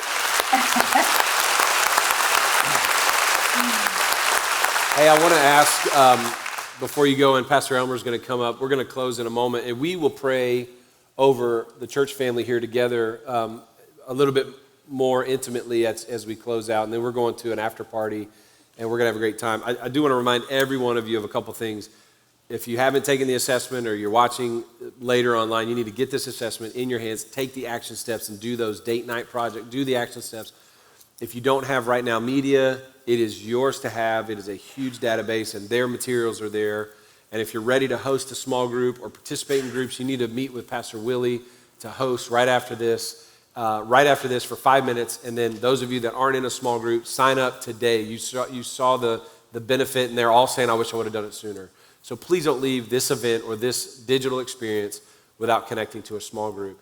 We're going to pray for you pastorally in just a moment, but I just want to ask if you guys would just pray a prayer of blessing over LifePoint Church, the couples in this church. It is our greatest need. Throughout the year, we have people can submit prayer requests all the time to our church, and every Tuesday from 9 to 10 Central, we pray as a church, as a team over all those things. And prayer, marriage, and family, without fail, every week, it's one of the greatest issues of our church. And so we feel like you have deposited so much into us. Would you just seal this with us with a prayer for us and cover us in that? Absolutely. And before we pray I'm going to ask Leslie to pray, because just like you said, boy, she is the prayer warrior in our family. But let me just say this. In the short times that we've had to interact here this week and actually the months leading up to this with your staff and your technology people, I'm telling you, you guys did this right. We've done this so many times with churches. I mean, maybe we're edging towards, 50 of these over the last 2 years where we've done this virtually with churches. And I just got to tell you, this has been such a delight, because the way you guys have structured it and engineered it and all the rest is just beautiful. So I just want to say thanks to your team, and I hope everybody in the audience, we just clap for everybody that had something to do with this. Great job, team. That's right. Yeah, so why don't you pray for us? I'd love to pray. Father, thank you for your presence. Thank you for your promise that when we gather in your name, you're with us. And not only that, but your beautiful expression of how you love us through marriage. You told us nothing on earth reflects your love more than this marriage relationship. So I just pray right now a blessing on every single couple represented. You know what their experience is. You know the deepest yearnings of their heart. You know their dreams. You know their love for one another.